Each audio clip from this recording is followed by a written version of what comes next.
In a moment that gripped the hearts of royal watchers and stirred the soul of a nation, King Felipe VI of Spain has spoken with rare personal candor about his eldest daughter, Princess Leonor. What began as a subtle comment during an official engagement has rippled into an emotional wave of speculation, pride, and a deep reflection on the future of the Spanish monarchy. The king, who has long shielded his daughters from excessive media scrutiny, offered a surprisingly intimate glimpse into what lies ahead, not just for the crown princess of Asturias but for the entire royal institution. It wasn't during a grand televised speech, nor in the pages of a scripted royal address, but rather in a carefully phrased remark that King Felipe revealed what may very well be the blueprint for the Spanish monarchy's next 4 decades. At an event commemorating the continuity and legacy of Spain's democratic institutions, Felipe paused, gazed out at the sea of young faces before him, and with a knowing smile, turned the spotlight toward his daughter, Princess Leonor. His voice, steady but filled with emotion, spoke of service, of legacy, of the responsibility that comes with a crown, but also of the delicate hope that his daughter might carry forward what he, and his father before him, had upheld under pressure and in times of dramatic national transformation. Princess Leonor, only recently having completed her intense military training across the tri-services of Spain's armed forces, has already shown a maturity far beyond her years. Just 18, she has undertaken engagements with the poise of someone decades older. But when King Felipe said, "In 40 years, she could very well be standing where I am today," the room fell into a hush. Those few words, light in tone but heavy with meaning, did more than just hint at Leonor's future. They ignited a new public conversation across Spain, a country still deeply attuned to its royal legacy, its democratic roots, and its longing for stability. What does it mean when a monarch speaks of 4 decades hence? It suggests more than hope. It implies a vision, a road carefully considered, paved with the responsibilities that Leonor must now begin to shoulder. As Felipe looked back at the journey from his own proclamation in 2014 to now, the moment when he indirectly acknowledged his daughter's destiny was both symbolic and historic. His father, King Juan Carlos, once transformed the monarchy with acts of daring diplomacy. Now, Felipe is gently passing that torch, not with noise, but with subtle wisdom. Leonor's public life has gradually accelerated in recent months. She has represented Spain at national events, taken oaths of loyalty to the Constitution, and now stands as an embodiment of modern royalty, educated, military-trained, and culturally attuned.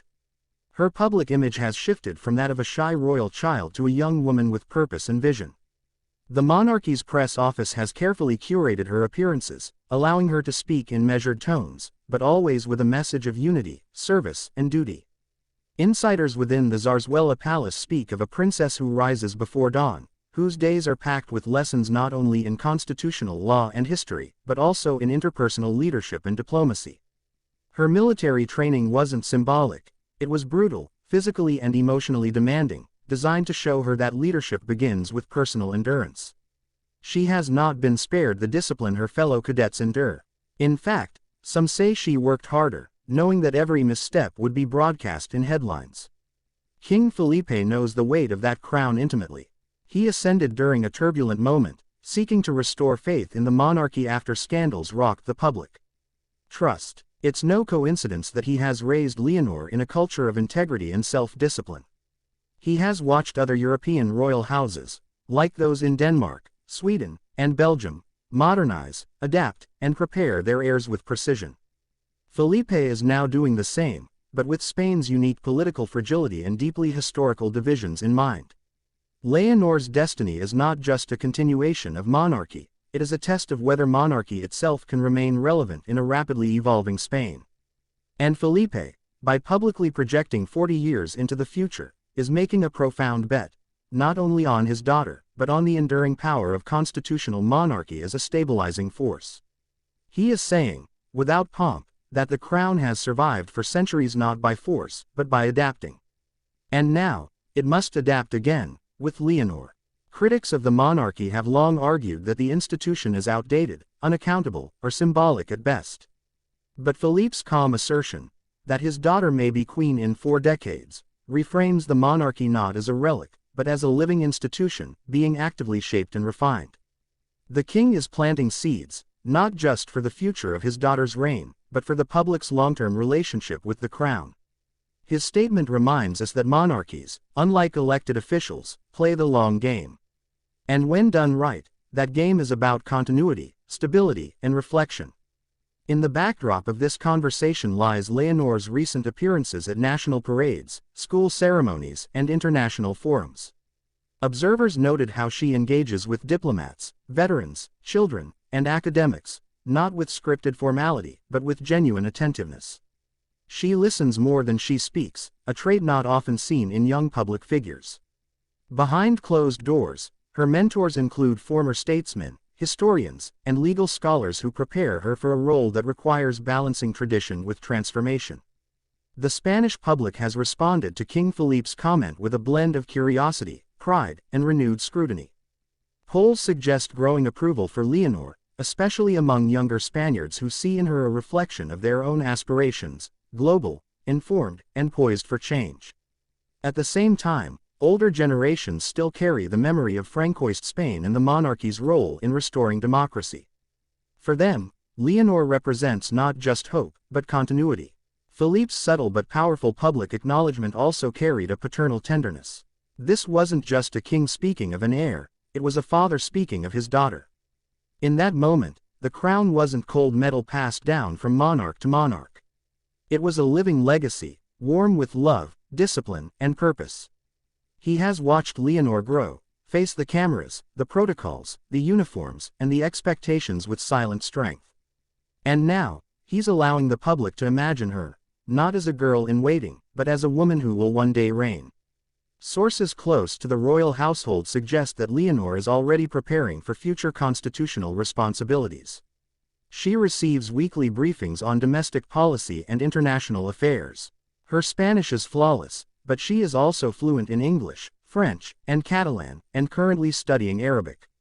The idea is clear: to build a queen who is not only ceremonial, but capable, informed, and respected on the global stage.